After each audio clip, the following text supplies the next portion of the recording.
My husband replaced me with a younger woman on Christmas Eve. I sat on a bench, shivering in the snow. When I saw a barefoot man turning blue, I took off my winter boots and gave them to him.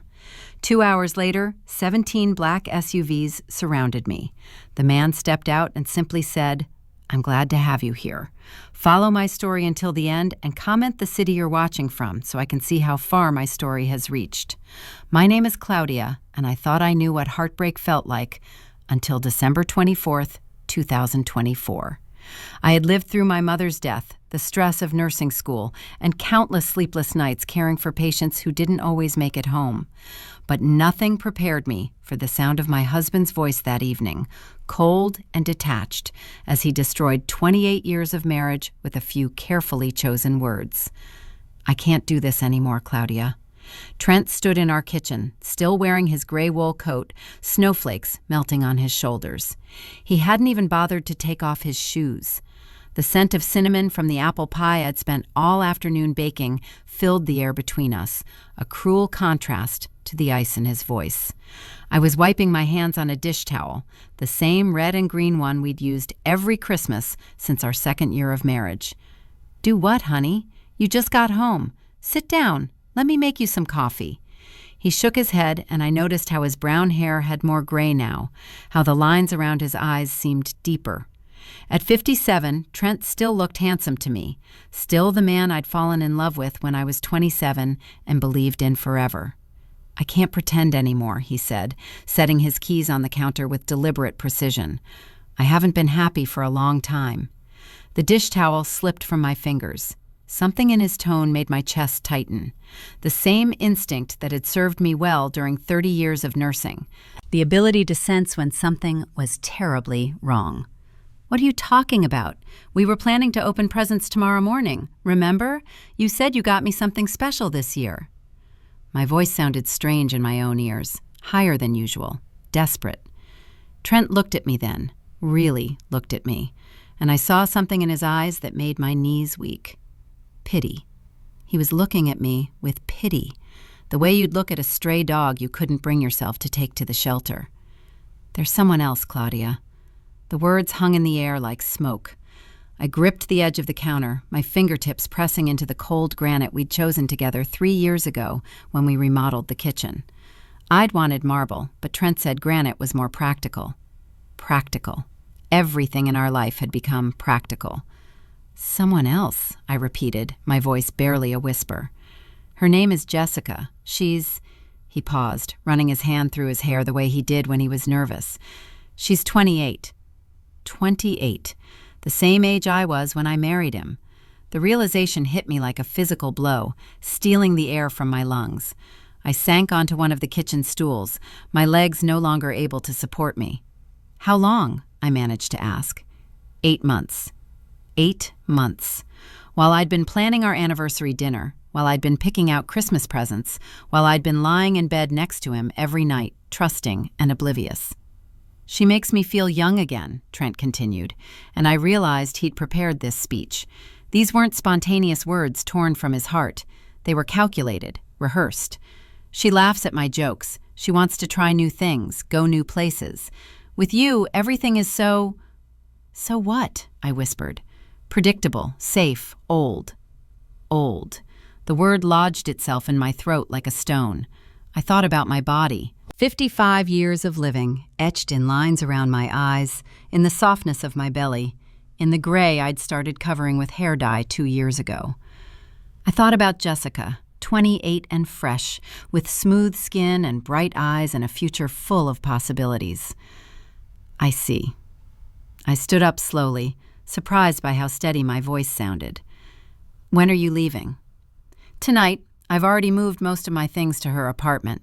I just came back to—" He gestured vaguely at the house around us, at the Christmas tree we'd decorated together, at the photos on the walls chronicling nearly 3 decades of shared life.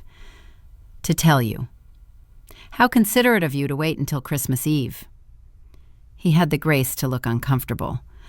"I wanted to wait until after the holidays, but she said it wasn't fair to either of us to keep pretending." This 28-year-old woman had been making decisions about my marriage, about my life, and I hadn't even known she existed.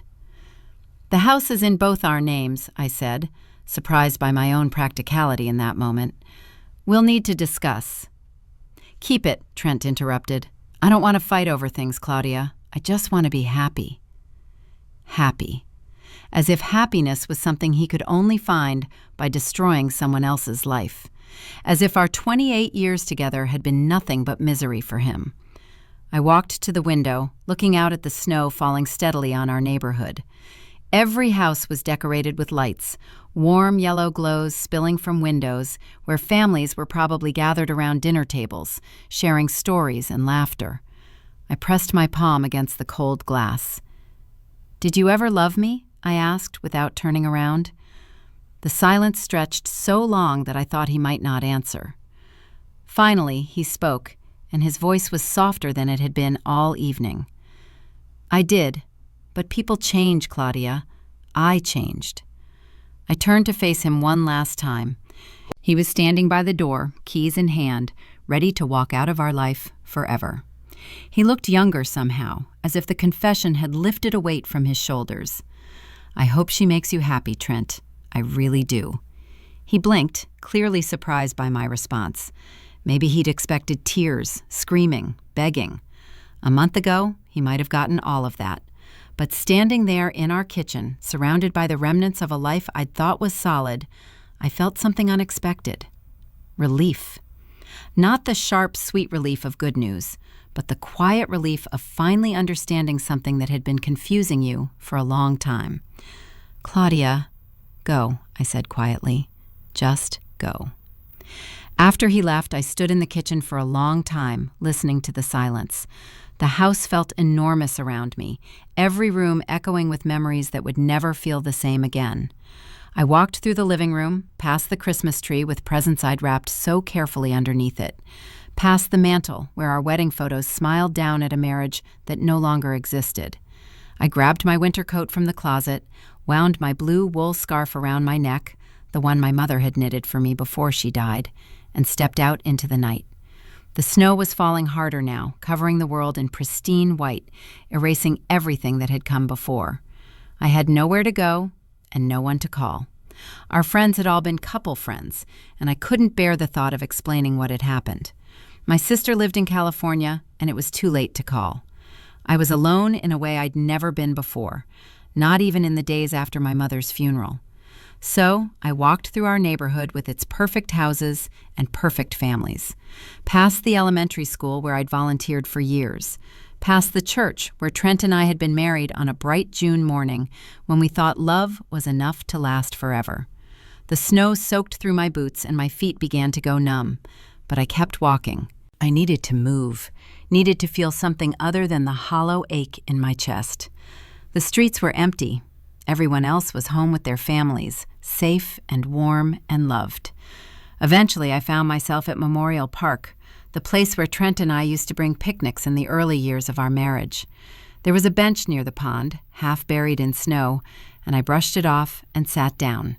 The metal was so cold it burned through my jeans, but I didn't care. I sat there in the falling snow and finally let myself feel the full weight of what had happened. 28 years of marriage, gone. The future I'd planned, erased. The man I'd loved and trusted had been living a double life, and I'd been too trusting, or too foolish, to see it. But as I sat there, something strange began to happen. Underneath the pain and shock, I felt something else stirring, something I hadn't felt in years. It took me a moment to recognize what it was. Freedom. For the first time in decades, I had no one to cook dinner for, no one's schedule to coordinate with mine, no one's needs to consider before my own. The thought terrified and exhilarated me in equal measure. The snow continued to fall, and I pulled my scarf tighter around my neck. Somewhere in the distance, church bells chimed midnight. Christmas Day had arrived, and I was spending it alone on a park bench. My marriage over, my future uncertain, and somehow, despite everything, I was still breathing. I must have sat on that bench for over an hour, watching the snow fall and feeling sorry for myself. The cold had seeped through my coat, through my jeans, into my very bones. My fingers were numb despite my gloves, and I could no longer feel my toes in my boots. But I couldn't bring myself to get up, to face the empty house that no longer felt like home. The park was completely deserted. Who else would be crazy enough to be outside in this weather on Christmas morning? The streetlights created small pools of yellow light in the darkness, and beyond them, everything faded into white silence. Even the usual city sounds seemed muffled by the heavy snow. I was just beginning to think I should head back when I heard something that made me lift my head. Footsteps, uneven and shuffling, coming from the direction of the main path. I squinted through the falling snow and saw a figure approaching, moving slowly and carefully. As he got closer, I could see it was a man, probably in his 60s, wearing what looked like several layers of clothing that had seen better days. His hair was gray and unkempt, his beard scraggly, and he walked with the careful gait of someone who wasn't entirely steady on his feet. But what shocked me most was his feet themselves. He was barefoot. In this weather, with snow covering everything and the temperature well below freezing, this man was walking through the park with no shoes or socks. His feet were so red they looked almost purple in the dim light, and he was moving with obvious pain. My nursing instincts kicked in immediately. Frostbite was a real danger in these conditions. This man could lose his toes, or worse, if he didn't get warm soon. I stood up from the bench, my own problems suddenly seeming insignificant. "Sir, are you all right?" He stopped walking and looked at me with surprise, as if he hadn't noticed I was there. His eyes were a startling blue, even in the dim light, and they held an intelligence that seemed at odds with his disheveled appearance. "Just trying to find somewhere warm," he said, and his voice was hoarse from the cold. "Shelters are all full on Christmas Eve. Holiday spirit only goes so far, you know." I looked down at his feet again, wincing at the sight. His toes were white now, which was even more alarming than the red had been. "Your feet? You need medical attention. That looks like frostbite." He glanced down at his feet with a sort of detached interest. "Yeah, lost my shoes a couple days ago. Someone took them while I was sleeping." Funny thing about being homeless. You learn that people will steal anything, even from someone who has nothing. My heart clenched. Here I was feeling sorry for myself because my husband left me for a younger woman, and this man was literally freezing to death on the streets. I looked at my own feet, warm and dry in my sturdy brown leather boots. They were good boots, waterproof and insulated. I bought them just last month when Trent complained that my old ones looked shabby. Without thinking, I sat back down on the bench and began untying my laces. "What are you doing?" the man asked, moving closer. "Taking off my boots," I said, pulling off the first one. The cold air hit my sock-covered foot immediately, but I ignored it and started on the second boot. "Lady, you can't give me your shoes. You'll freeze." I looked up at him, both boots now in my hands. "You'll die if you keep walking around barefoot in this weather." "I'll be fine. I have thick socks and I don't have far to go." This was a lie. I had at least a 20-minute walk back to my house. But looking at this man's feet, I knew I couldn't live with myself if I walked away. He stared at me for a long moment, and I could see him struggling with pride and desperation. "I can't take your boots. That's not right." "My name is Claudia," I said, standing up and holding the boots out to him. "And it's Christmas morning. Let me do one good thing today, okay? Please." Something in my voice must have convinced him, because he slowly reached out and took the boots. His hands were shaking. Whether from cold or emotion, I couldn't tell.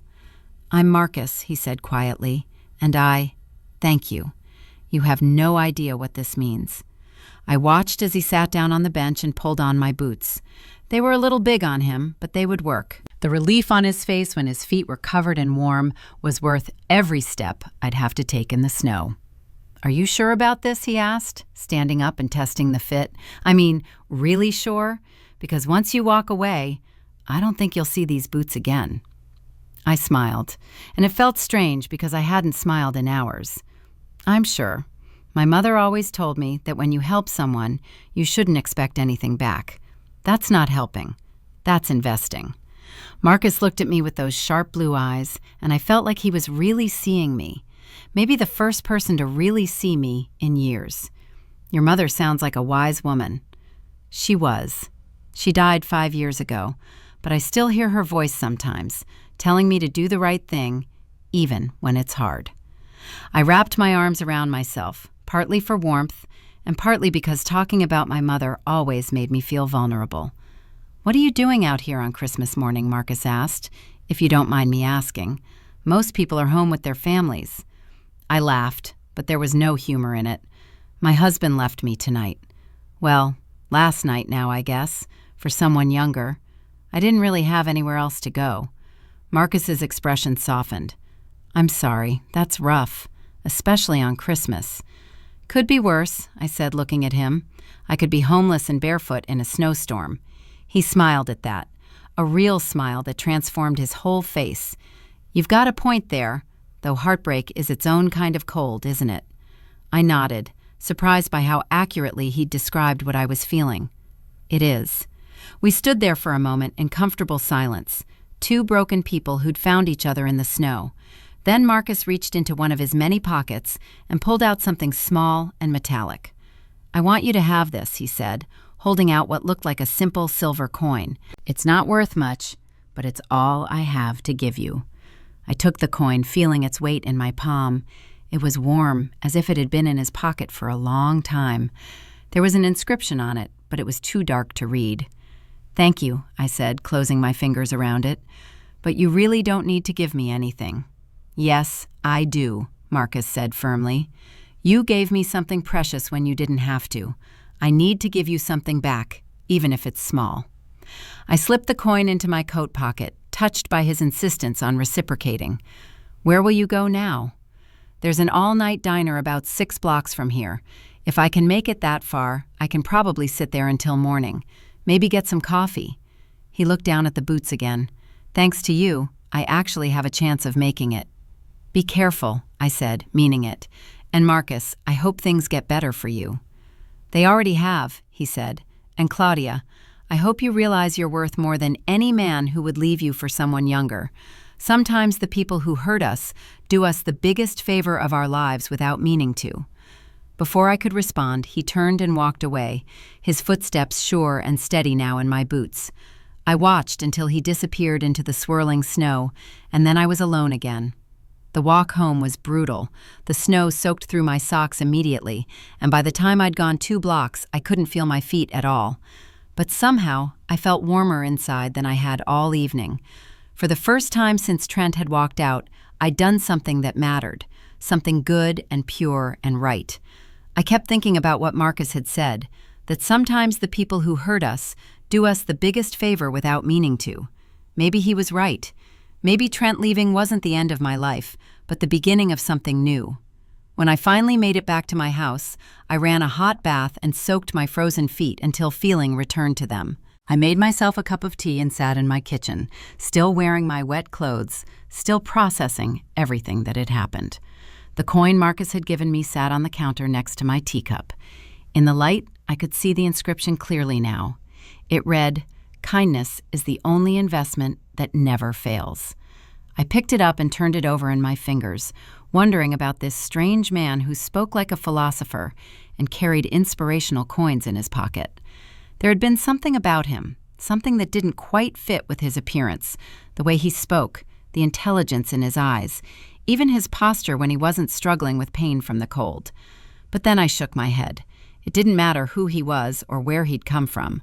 What mattered was that I'd helped someone when they needed it, and in return, he'd reminded me that I still had value, even if my husband couldn't see it.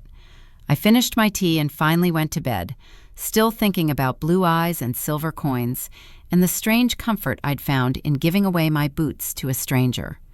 For the first time in hours, I fell asleep easily, and I dreamed of warm feet and kind words, and the possibility that tomorrow might be better than today. I had no idea that in less than 48 hours, my entire life would change in ways I could never have imagined. 2 days had passed since that snowy Christmas morning encounter, and I was beginning to think I'd dreamed the whole thing. The silver coin sat on my nightstand, the only proof that Marcus had been real. I'd spent most of Boxing Day in my pajamas, alternating between crying over my failed marriage and trying to figure out what to do with the rest of my life. The house felt different now that Trent was gone. Not just empty, abandoned. Every room held memories that now felt like lies. And I found myself avoiding the places where we'd been happiest. The kitchen, where we used to cook together. The living room, where we'd watched movies. Our bedroom, which I couldn't bring myself to enter. I'd made myself a nest on the living room couch, surrounding myself with blankets and tissues and the remote control. Daytime television had become my companion, mindless background noise to fill the silence that threatened to swallow me whole. It was just after 2 o'clock in the afternoon when I heard the sound that would change everything. At first, I thought it was thunder, but the rumble was too consistent, too mechanical. I muted the TV and listened more carefully. Car engines, multiple car engines. I wrapped a blanket around my shoulders and shuffled to the front window, expecting to see maybe a delivery truck or the snowplow making another pass through the neighborhood. Instead, I saw something that made me think I was hallucinating. 17 black SUVs were pulling up to my house in perfect formation, like something out of a movie. They lined both sides of the street, their windows tinted so dark I couldn't see inside. The vehicles were identical, expensive looking, pristine despite the slushy roads, with license plates I couldn't quite make out from this distance. My first thought was that there had been some kind of mistake. Maybe they were looking for someone else in the neighborhood. Maybe it was some kind of government operation that had nothing to do with me.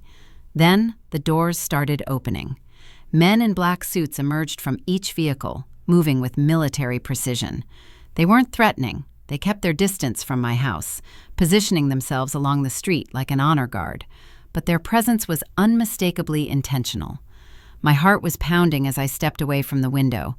This couldn't be about me. I was a 55-year-old retired nurse whose biggest crime was jaywalking. I didn't know anyone important enough to warrant this kind of attention. The doorbell rang, and I nearly jumped out of my skin. I crept back to the window and peered out carefully. A single man stood on my front porch, wearing the same type of black suit as the others, but somehow managing to look less intimidating. He was facing away from me, but something about his posture was familiar. When he turned around, I gasped. It was Marcus, but not the homeless man I'd met in the park. This Marcus was clean-shaven, his gray hair neatly styled, wearing what was obviously an expensive suit. He looked like he'd stepped out of a boardroom rather than off the streets. With trembling hands, I unlocked the front door and opened it just enough to peer out. Marcus. He smiled, the same warm smile I remembered from Christmas morning. "Hello, Claudia. May I come in? I think we need to talk." I stared at him, my mind struggling to process what I was seeing. "I don't understand. You said you were homeless." "I was testing something," he said gently, testing whether there was still genuine kindness in the world, whether there were still people who would help a stranger without expecting anything in return. He gestured toward the street full of SUVs. "You passed that test in ways I never expected." I opened the door wider, still clutching my blanket around me like armor. "Who are you, really?" "My name is Marcus Wellington," he said, stepping inside when I motioned for him to enter. "I own Wellington Industries. You might have heard of us. We have interests in technology, real estate, renewable energy, and charitable foundations." Wellington Industries. Even I knew that name. They owned half the skyscrapers in the city and had their fingers in everything from software development to wind farms. The man standing in my living room wasn't just wealthy. He was one of the richest people in the country. "You're a billionaire," I said weakly, sinking onto my couch. $3.7 billion, according to the latest estimates, he said with a slight smile. "But that's not why I'm here." I stared at him, trying to reconcile this polished businessman with the barefoot man I'd met in the park. "I gave you my boots, my $20 boots from Target." "The most valuable gift anyone has given me in years," Marcus said. He sat down in the chair across from me, leaning forward with his elbows on his knees. "Claudia, can I tell you why I was really in that park?" I nodded, not trusting my voice. 6 months ago, my wife died of cancer. We'd been married for 32 years, and she was everything to me. The funeral was a circus. Hundreds of people who barely knew her, all offering condolences while calculating how her death might affect their business relationships with me. His voice grew quieter, more pained. In the weeks after she died, I realized I didn't know who my real friends were anymore. Everyone wanted something from me: money, connections, favors. I started to wonder if anyone would help Marcus Wellington if he wasn't Marcus Wellington, you know? I was beginning to understand. So you decided to find out. I've been doing this for months, he confirmed, disguising myself, going to different parts of the city, seeing how people treat someone they think has nothing to offer them. Most people walked past me like I was invisible. Some were actively cruel. A few gave me spare change or pointed me toward a shelter, which was kind, but, he paused, you were the first person who gave me something you actually needed, something that would cause you real discomfort to lose. They were just boots, I protested weakly. No, they weren't. You were sitting on that bench in the snow, clearly dealing with your own crisis, and you saw someone in worse shape than you and immediately acted to help them. You didn't ask questions, didn't lecture me about how I'd gotten into that situation, didn't make me prove I deserved help. You just saw a need and filled it. I felt tears starting to form in my eyes. I couldn't just let you freeze to death. Most people could have. Most people did. All the times I tried this experiment before. Marcus reached into his jacket pocket and pulled out my brown leather boots. I had these cleaned and waterproofed. I was hoping you'd let me return them. I took the boots, running my fingers over the familiar leather. They looked better than they had when I bought them. You didn't have to do that. Yes, I did. But Claudia, I didn't come here just to return your boots. I came to offer you something. I looked up at him, confused. What could you possibly offer me? I mean, thank you for the thought, but I don't need charity. Marcus smiled. I'm not offering charity. I'm offering a job. A job? I laughed, but there was no humor in it. I'm a retired nurse. What could I possibly do for someone like you? The Wellington Foundation is my philanthropic arm. We give away approximately $200 million a year to various causes: homeless shelters, medical research, education programs, disaster relief. Right now, that foundation is run by people with business degrees and financial expertise, but no real understanding of what it means to need help. He leaned back in his chair, studying my face. What I learned about you in those few minutes in the park told me more about your character than most people reveal in years of knowing them. You have something that can't be taught and can't be bought: genuine compassion paired with the courage to act on it. I stared at him, trying to process what he was saying. You want me to work for your foundation? I want you to help me rebuild it, make it more than just a tax write-off, make it something that actually changes lives. His voice grew more passionate as he spoke. I've been thinking about this since Christmas morning. What if we had someone running our charitable giving who understood what it felt like to really need help? Someone who'd spent their career caring for people, not managing portfolios. My mind was reeling. I don't have any experience in philanthropy. I wouldn't know where to start. You'd learn, and you wouldn't be doing it alone. I'd be working alongside you. This project has become personal for me. Marcus paused. The salary would be $120,000 per year, plus full benefits and a housing allowance if you wanted to relocate closer to our main offices. $120,000, more than I'd ever made as a nurse, more than Trent made in sales, enough to build a new life, to be completely independent. Why me? I asked quietly. You could have anyone. People with degrees from fancy schools, people with experience in this field. Because those people would see helping others as their job. For you, it's who you are. Marcus stood up, smoothing down his suit jacket. I'm not expecting an answer today. This is a big decision, and you've been through a lot lately. Take some time to think about it. He reached into his pocket again and pulled out a business card. My personal number is on there. Call me when you're ready to talk, whether that's yes or no. I took the card, my fingers trembling slightly. The paper was heavy, expensive, with raised lettering that spelled out Marcus Wellington, CEO, Wellington Industries. I have one question, I said as he moved toward the door. Anything. That coin you gave me, the one with the inscription about kindness being an investment that never fails. Did you have that made specially for your test? Marcus paused, his hand on the doorknob. When he turned back to me, his eyes were bright with unshed tears. That was my wife's coin. She carried it everywhere. Said it reminded her why we were put on this earth. I've been carrying it since she died, and I've never given it to anyone else. He smiled softly. She would have liked you, Claudia. She would have said you were exactly the kind of person the world needs more of. After he left, I sat in my living room for a long time, holding the business card and staring at the empty street where 17 black SUVs had been parked just minutes before. Everything felt surreal, like I'd fallen asleep watching TV and was having the most vivid dream of my life. But the boots sitting beside me were real, and so was the card in my hand. I thought about Marcus's offer, about the possibility of starting over completely. For 28 years, I'd defined myself as Trent's wife. Before that, I'd been a nurse, caring for others, but always within the structure someone else had created.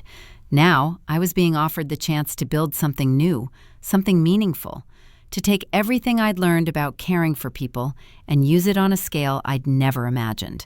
The phone rang, startling me out of my thoughts. I looked at the caller ID and saw Trent's name. My first instinct was to ignore it, but something made me answer. Claudia. His voice sounded strained. I need to talk to you. Can I come over? I looked around my living room at the blankets and tissues that marked my days of wallowing, at the business card that represented a future I'd never dared to imagine. Actually, Trent, I said, surprised by how calm my voice sounded, I don't think that's a good idea. I'm not ready to talk to you yet. But Claudia, I've been thinking. So have I interrupted, and right now I need to focus on figuring out what comes next for me. Alone. I hung up before he could respond, and for the first time since Christmas Eve, I felt something that might have been the beginning of hope. The business card sat on my kitchen table for 3 days, pristine white against the worn wood surface, like a portal to a life I couldn't quite believe was being offered to me. I picked it up dozens of times, running my fingers over the raised lettering, memorizing Marcus Wellington's phone number without meaning to. $120,000 a year. The number kept echoing in my head. It was more money than I'd ever imagined making, enough to travel, to buy a new house, to never have to worry about whether I could afford to replace my aging car. But more than the money, it was the possibility of purpose that kept me awake at night. I'd been a nurse for 30 years, and I'd loved it. But I'd always worked within systems created by other people, following protocols written by committees I'd never met. Marcus was offering me the chance to build something from the ground up, to use everything I'd learned about human nature and suffering and healing in ways I'd never considered. But doubt crept in every time I started to get excited about the opportunity. What did I know about running a foundation? What if I failed? What if Marcus realized he'd made a mistake and I embarrassed myself? What if this was all too good to be true? I was wrestling with these thoughts when the doorbell rang on Thursday afternoon. I'd been expecting a grocery delivery, so I opened the door without looking through the peephole first. Trent stood on my porch holding a bouquet of red roses and wearing the apologetic expression I remembered from the early years of our marriage, when he'd forgotten an anniversary or missed an important dinner. Hi, Claudia. You look... He paused, taking in my appearance. I was wearing old jeans and a sweater that had seen better days, my hair pulled back in a messy ponytail. You look tired. I've been better, I said, not moving to let him in. What are you doing here, Trent? I wanted to talk, to explain. He held out the roses. I brought these for you, your favorites. I stared at the roses, noting that they were actually pink roses that were my favorites, not red. Trent had never been good at details like that, even after 28 years of marriage. I don't think we have anything to talk about. Please, Claudia, just give me 5 minutes. There are things you need to know about Jessica, about Why you what? I interrupted. Why you had an affair for 8 months? Why you waited until Christmas Eve to tell me? Why you threw away nearly 3 decades of marriage for someone half your age? My voice was rising, surprising both of us with its strength. I don't need explanations, Trent. I need you to leave. But he wasn't listening. He was staring past me into the house, his eyes widening as he took in the changes I'd made over the past few days. I'd rearranged the living room, moving his favorite chair into the garage and replacing it with a small desk where I'd been doing research on the Wellington Foundation. Books about nonprofit management and philanthropic strategy were scattered across the coffee table. "What's all this?" he asked, stepping closer to the doorway. "It's none of your business," I said, but I could see his salesman instincts kicking in, the way they always did when he sensed an opportunity or a threat. "Are you going back to school, Claudia? You're 55 years old. Don't you think you're a little old to be starting over?" The words hit me like a slap. A little old to be starting over. Just like Marcus had said in the park. Sometimes the people who hurt us do us the biggest favor without meaning to. Hearing Trent's casual dismissal of my potential crystallized something inside me. "I think," I said slowly, "that 55 is exactly the right age to stop letting other people tell me what I'm capable of." Trent's expression shifted, becoming more serious. "Look, I know you're angry, and you have every right to be, but Jessica and it's not working out the way I thought it would." I blinked at him, processing what he just said. "Are you telling me you want to come back?" "I'm saying I made a mistake, a huge mistake." He ran his hand through his hair. The gesture I'd once found endearing now just seemed tired. "Jessica she's not what I thought she was. She's demanding, expensive. She expects me to pay for everything. And when I told her I couldn't afford the lifestyle she wanted, she started seeing someone else on the side." I stared at him, feeling something between disbelief and pity. "So you're here because your 28-year-old girlfriend dumped you for someone with more money?" "I'm here because I realized what I had with you, what I gave up." He stepped closer, lowering his voice. "We had something real, Claudia, something stable. I was an idiot to think the grass was greener somewhere else." "Something stable," I repeated flatly. "Is that what you're calling 28 years of marriage? Something stable?" "You know what I mean. We were good together. We understood each other. We could be again."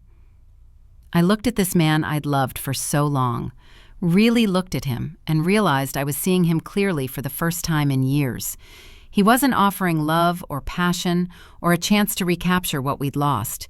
He was offering stability, convenience, the comfortable arrangement we'd settled into when we stopped being lovers and became roommates. "Tell me something, Trent," I said. "In all the years we were married, did you ever once tell someone I was remarkable? Did you ever brag about my accomplishments or tell your friends how proud you were of me?" He looked confused by the question. "Of course I was proud of you. You were a good nurse, a good wife." "A good wife," I interrupted. "Not an amazing woman or an incredible person. A good wife. Like I was a household appliance that worked properly." "That's not fair, Claudia. You're twisting my words." "Am I?" I thought about Marcus, about the way he'd looked at me when I offered him my boots, like he was seeing something extraordinary in an ordinary moment. "When was the last time you saw me as anything other than your wife? When was the last time you were curious about what I thought or dreamed about or wanted for myself?" Trent opened his mouth, then closed it again. We both knew he couldn't answer that question. "I've been offered a job," I said, surprising myself by saying it out loud. "A really important job with a lot of responsibility and a salary that's almost twice what you make." His eyes narrowed. "What kind of job?" "Does it matter? The point is, someone thinks I'm capable of more than just being a good wife." "Claudia, be realistic. Who's going to hire a 55-year-old nurse for some high-paying executive position? It's probably a scam." There it was again, the casual dismissal, the assumption that I couldn't possibly be worth more than he'd valued me at. But this time, instead of making me feel small, it made me feel powerful. "You know what, Trent? You're right. I am being unrealistic. I'm being unrealistic to think that someone who spent 8 months lying to my face could suddenly develop the capacity to see my worth." I stepped back and started to close the door. "Thanks for the clarity." "Claudia, wait." "No, we're done. We've been done since Christmas Eve, but I was too hurt to see it clearly. You did me a favor by leaving, and I'm not going to waste it by taking you back." I closed the door and leaned against it, listening to him call my name a few more times before finally giving up and walking away. Through the front window, I watched him get into his car and drive off, probably heading back to whatever temporary living situation he'd arranged after Jessica kicked him out. For the first time since Christmas Eve, I felt genuinely grateful to him. His casual cruelty, his assumption that I should be thankful for his willingness to settle for me again, had shown me exactly why I needed to take the leap Marcus was offering. I picked up the business card and dialed the number before I could lose my nerve. "Marcus Wellington's office," a professional voice answered. "This is Claudia Hayes. I'd like to speak with Mr. Wellington, please." "One moment." The hold music lasted maybe 10 seconds before Marcus's familiar voice came on the line. "Claudia, I was hoping you'd call." "I've been thinking about your offer," I said, pacing around my kitchen, "and I have some questions." "Ask me anything." "First, are you sure about this? Because I've spent the last 3 days researching nonprofit management, and I'm starting to realize how much I don't know." Marcus chuckled. "I'm more sure now than I was when I first made the offer. What else? If I take this job and I'm terrible at it, will you fire me? If you take this job and you're terrible at it, I'll get you whatever training and support you need to succeed. But Claudia, I don't think you understand yet what you showed me that night in the park." "What do you mean?" "Most people with your background would have walked past me. Most people with graduate degrees in nonprofit management would have walked past me. But you saw a need and you filled it, immediately and completely without calculating the cost to yourself. That's not a skill you can teach someone. That's character." I felt tears starting to form, but for the first time in days, they weren't tears of sadness. "When would you need an answer? When are you ready to give one?" I looked around my kitchen, at the house that had been my whole world for so long, at the life I'd built that had been so easily dismantled by someone else's choices. Then I thought about Marcus's wife carrying that silver coin and believing that kindness was an investment that never failed. "I'm ready now," I said. "Yes, I want to do this." "Are you sure?" I smiled, feeling something like excitement bubbling up inside me for the first time in years. "I'm sure. When do I start?" "How about Monday? I'll have my assistant send you all the details, but plan on spending the first week just getting oriented, learning about our current programs, meeting the staff, understanding how everything works." "Okay, Marcus. Yes. Thank you for seeing something in me that I didn't even know was there." "Thank you," he said quietly, "for reminding me that there are still people in the world worth trusting." After I hung up, I sat in my kitchen for a long time, looking at the roses Trent had left on my porch step. They were already wilting in the cold, their petals brown at the edges. But through my window, I could see the first hints of spring in the trees, tiny buds that would soon burst into new life.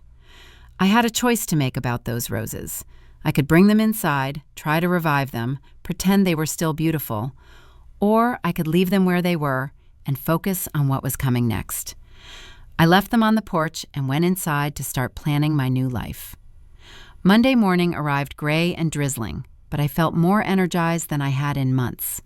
I stood in front of my closet, staring at clothes that suddenly seemed to belong to someone else. The conservative blouses and cardigan sets I'd worn to church functions and dinner parties with Trent's colleagues felt like costumes from a play I no longer wanted to be in. Instead, I chose a navy blue dress I'd bought years ago, but never worn because Trent said it was too bold for a woman my age. Looking at myself in the mirror, I realized it wasn't too bold at all. It was exactly right for the woman I was becoming. The Wellington Foundation occupied the top 3 floors of a gleaming downtown tower, all glass and steel, and views that stretched to the horizon.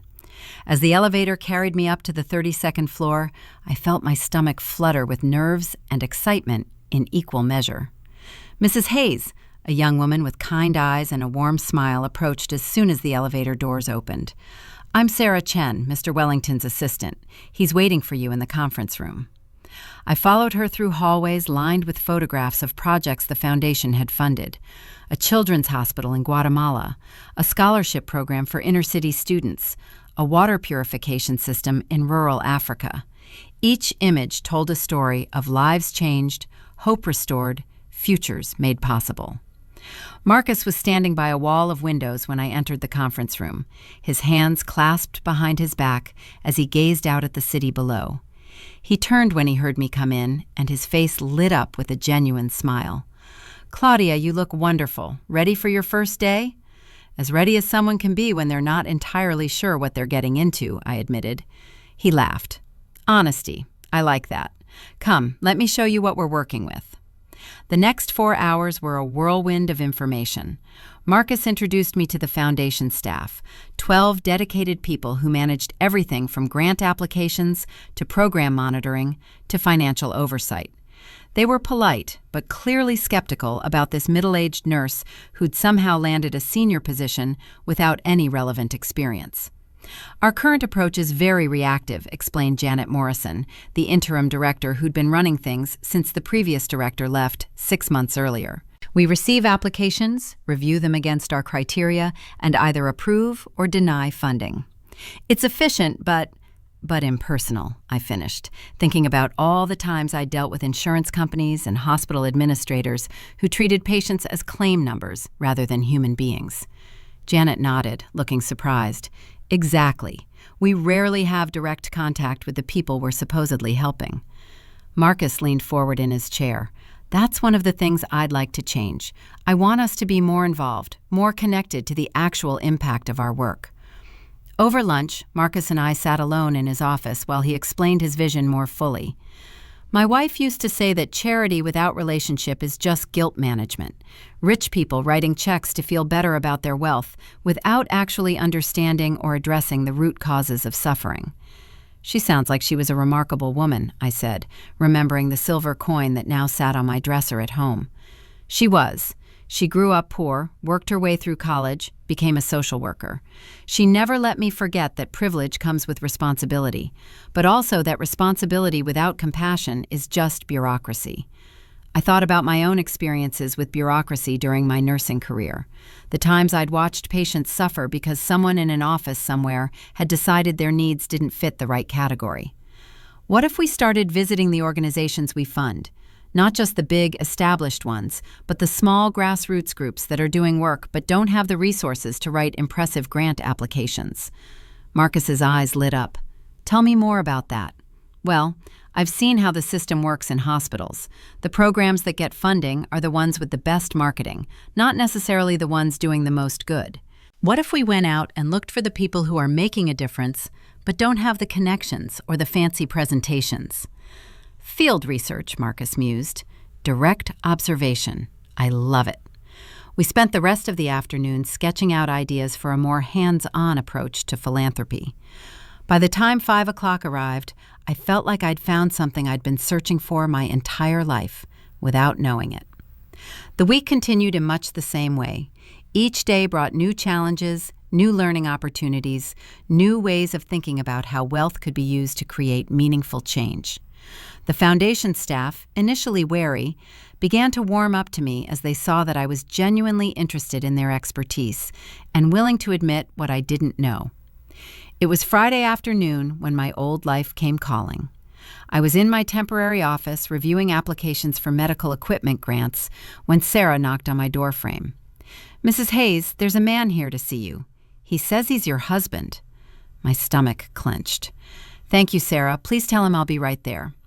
Trent was waiting in the reception area, looking uncomfortable and out of place among the foundation's modern furnishings. He'd dressed up for the occasion, wearing his best suit and the tie I'd bought him for his last birthday, but he still managed to look shabby compared to the understated elegance around him. "Hello, Trent," I said, keeping my voice neutral. "What are you doing here?"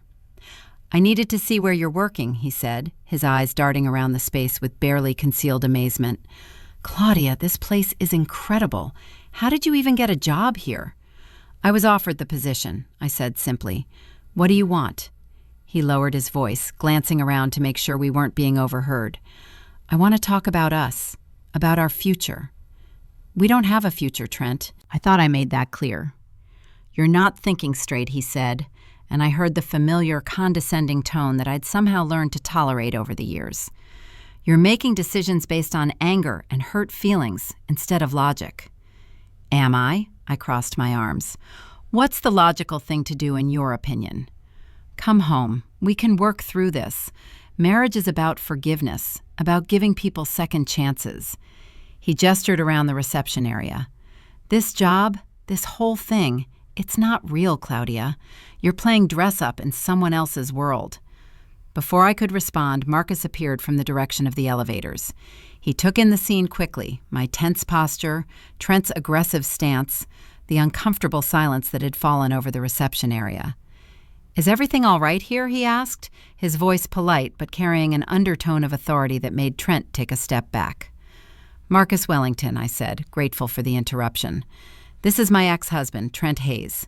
Trent, this is Mr. Wellington, the CEO of Wellington Industries and the founder of this foundation." I watched Trent's face change as the name registered. His eyes widened, then narrowed, as if he was trying to solve a puzzle that didn't make sense. "Mr. Wellington," Trent said, extending his hand with the forced enthusiasm of a salesman. "It's an honor to meet you. I have to say I'm impressed by what you've built here." Marcus shook his hand briefly, then stepped closer to me.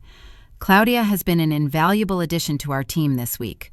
We're very fortunate to have someone with her wisdom and compassion leading our new community outreach initiative." "Community outreach," Trent repeated, his tone making it sound like something distasteful.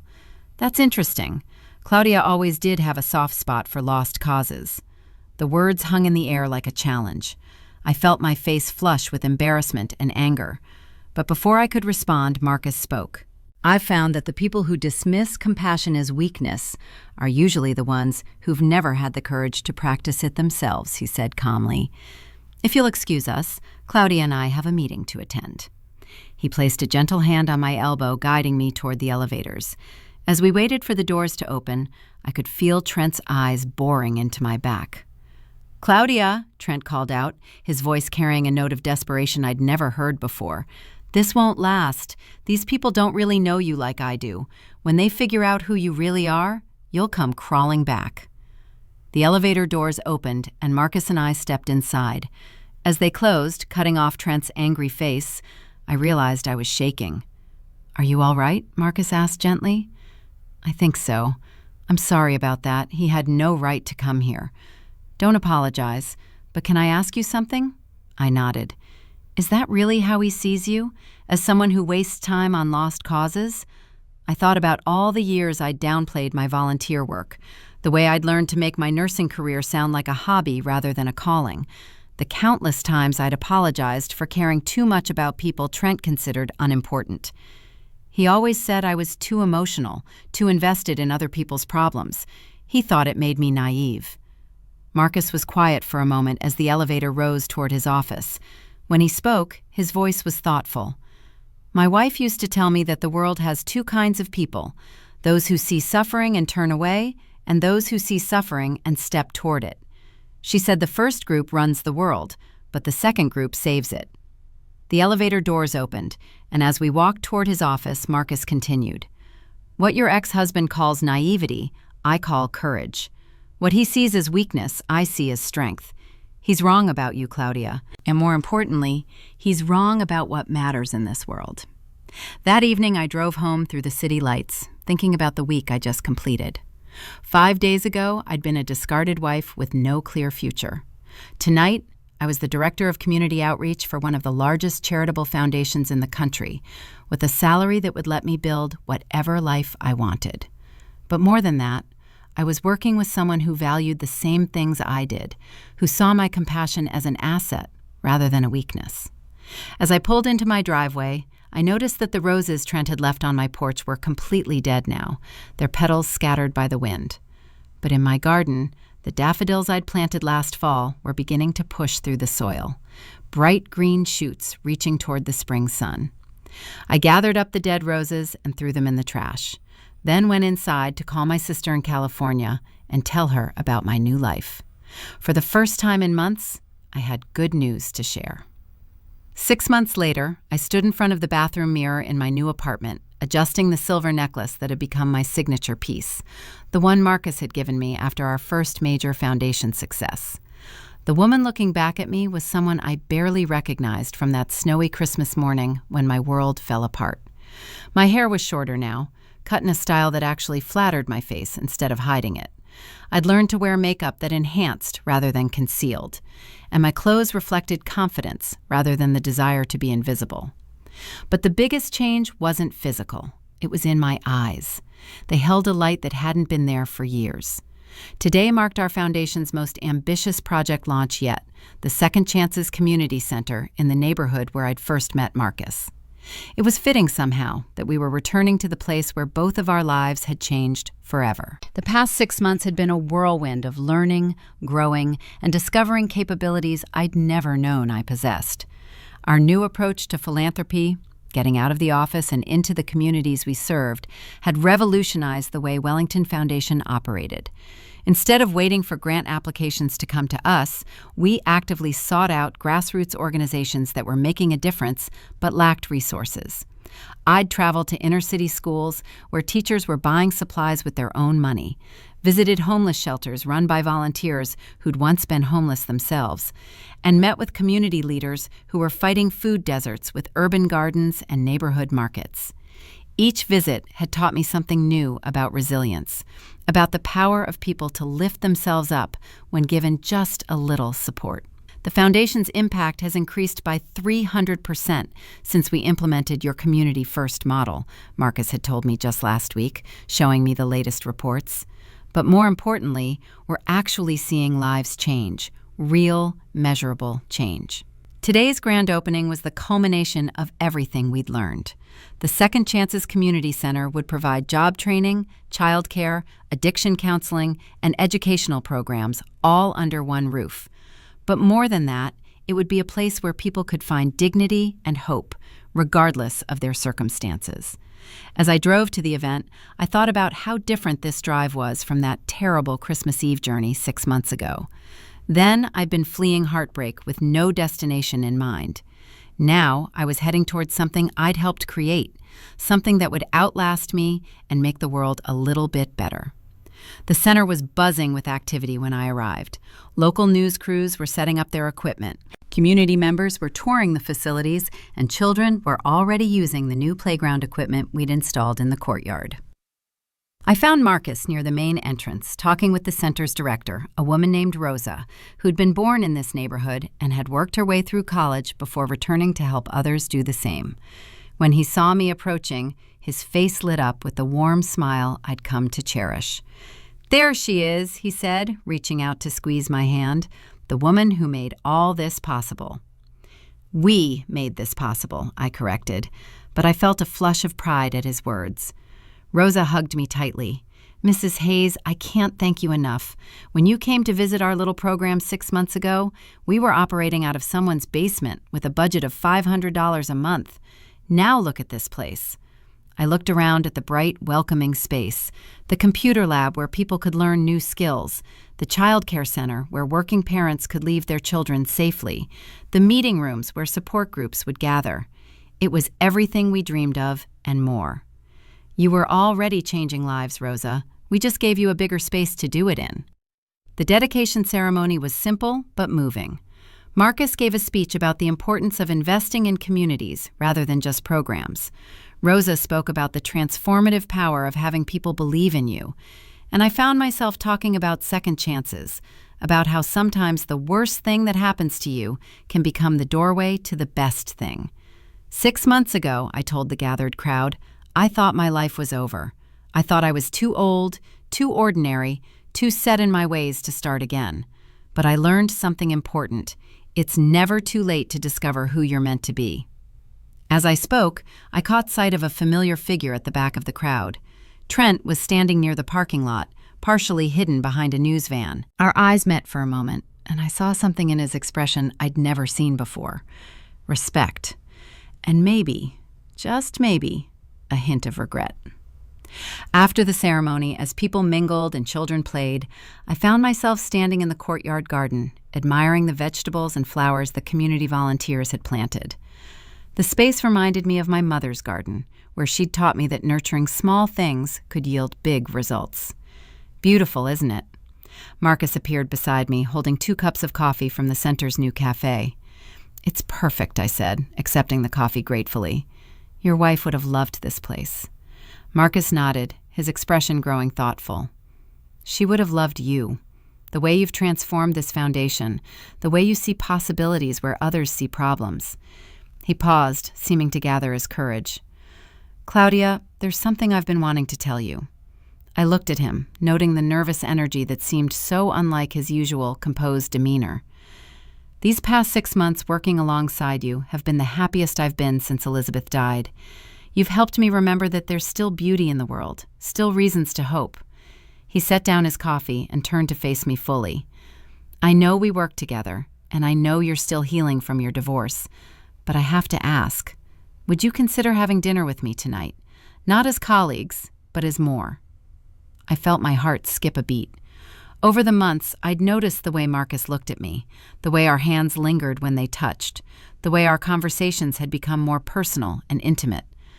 But I'd told myself I was imagining things, that a man like him could never be interested in someone like me.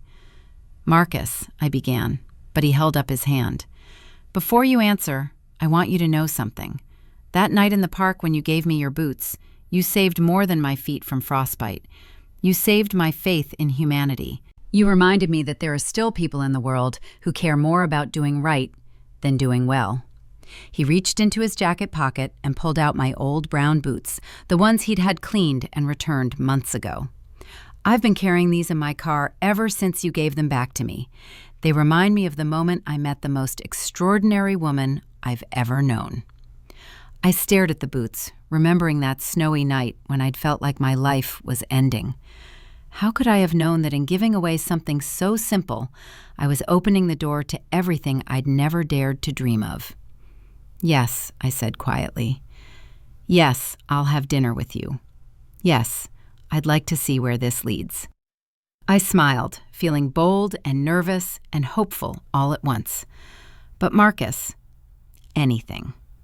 I'm keeping the boots this time. They're part of my story now, part of who I've become. He laughed, pulling me into a gentle hug that felt like coming home.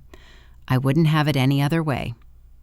As the afternoon faded into evening and the last of the visitors departed, Marcus and I found ourselves alone in the garden, surrounded by the promise of growing things. In the distance, the city lights were beginning to twinkle. But here, in this small oasis, everything felt peaceful and full of possibility.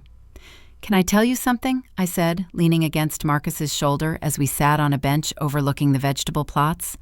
Of course.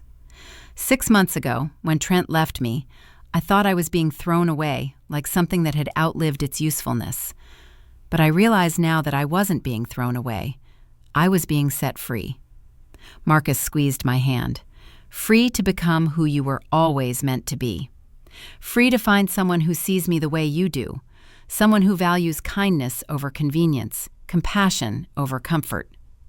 We sat in comfortable silence for a while, watching the stars appear in the darkening sky. Somewhere in the building behind us, Rosa was turning off lights and locking doors, securing this place we'd built together.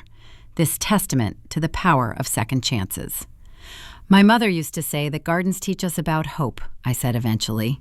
You plant seeds not knowing if they'll grow. You tend them through storms and droughts, and sometimes, if you're patient and faithful, you get to see them bloom. Marcus turned to look at me, his eyes soft in the twilight. Is that what this is? What we're building together? I thought about the foundation we'd transformed, the lives we'd touched, the love that was growing between us like something tender and strong. Yes, I said, I think it is. As we walked back to our cars, Marcus carrying my old boots like precious cargo, I realized that Trent had been wrong about so many things.